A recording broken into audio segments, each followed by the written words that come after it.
baring his body and his soul in a 4-part documentary, giving us a compelling insight into the man behind the myth. And he's just touched down in Australia, it turns out, ahead of his national tour. So would you please give it up for Robbie Williams!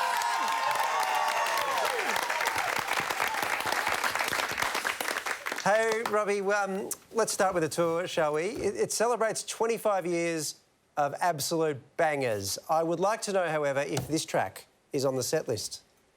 'Cause everywhere we go,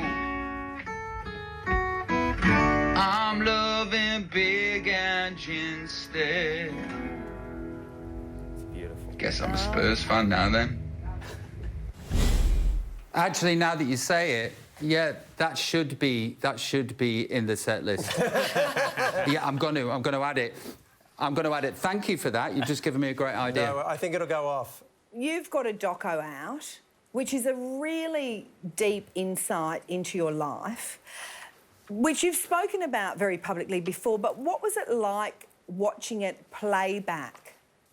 Oh, it was just an absolute trauma watch. It was deeply unpleasant, to be honest with you. You know, I think that people don't even like looking at selfies of themselves and hearing their own voice. And then if you multiply that by watching yourself descent into mental illness and agoraphobia and depression and anxiety, and you watching a nervous breakdown, you know, people don't... It's not a normal thing to do. But what I've found is, having done it, the outpouring of love has been unbelievable. And I didn't know until it happened how much I needed to be seen and how much I needed to be heard. And I feel as though I've been seen and I've been heard, and there has been this release, this rucksack of, I don't know, all of these things that I was carrying around for years. It feels as though there's been a release of whatever thatness is. So I'm currently on a high. I feel as though the world's hugging me. Yeah, because does it feel like the world has seen your unedited self and still has risen to love you instead of having to be presented with a certain image of you? I think that I have, you know, I became famous when I was 16, and I've never been in charge of the narrative of my life. And there has been, you know, nefarious dark forces at play that need to have clickbait and need to sort of examine the darkest, awfulest underbelly of every person that's ever existed on planet Earth for financial gain. And I've been a puppet in that, you know, and because of that, you read those words and you think, maybe I am an awful person, and you don't know how much it goes into your psyche. So, to be honest with you, the whole Netflix thing was just, for me at the beginning, yeah, this will be great to put the wind behind my sails for the third part of my career. You know, kind of, I don't know. I wasn't cynical when I was talking about the trauma that I was going through, but maybe it was a cynical need for attention that I need for my job. But since it has come out, I can't believe what it's done for me. I didn't know how much I needed to be heard until I was.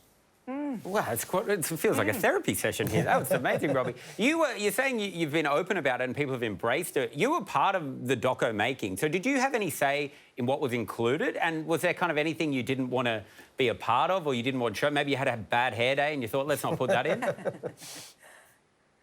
Mate, there's a number of, you know, images of me in there where I'm not looking my best, let's just say. And I didn't have a clue that I could take those out. You know? If I'd have known, I would have done.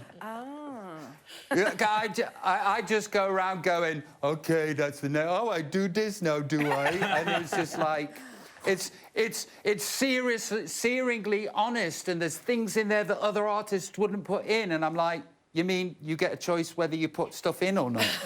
You know, I don't know. I just know that I'm incredibly grateful for the response that it's getting.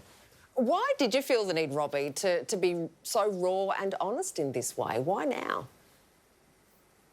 I've always been raw and I've always been honest, but it's always been for a pop soundbite for a news program, or it's always been or if I come on your show, which I absolutely love and adore, you know, it's sort of whimsy and it's fun and you get to be a larrikin. And but with this, you know, people have sat down with me for 4 whole hours and seen how I talk and what I do and how I explain myself. And it's the first time that that's happened for me. And it's probably the first time that that's happened for a lot of people on the planet. So I'm in a very fortunate position. You said you got famous at 16. If you could go back and talk to 16-year-old Robbie Williams, what would you tell him? I would say that in 33 years' time, every interview will have a question where they'll say, what would you say to your 16-year-old self? Make sure you come up with something good. And you still haven't. That's it. That's what I would say. Yeah, and seeing as though I haven't, you know, that guy doesn't know what to say. Well, can I ask you a slightly different question to that? I mean, obviously you're in a good place now, but you've been through some pretty terrible times. You've told us in the past about how horrible really being as famous as you was, you know, at your prime, and how it's just about impossible to come out of that as a normal human being.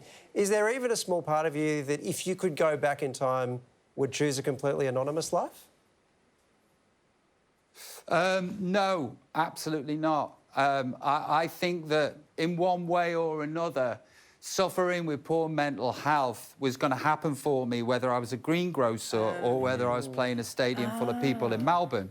You know, so, you know, for me, I should be grateful and am that I became so successful that I could facilitate and afford help.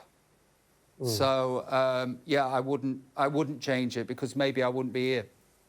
Hey, Robbie, before we let you go, I've got a bit of a bone to pick with you. Actually, no, with your wife. Ooh. A few years back, yeah, look, she stole my Guinness World Record for smashing pumpkins. She did it 2 days after me. Oh, my God. She went bananas on those pumpkins. What are you doing to make her so angry?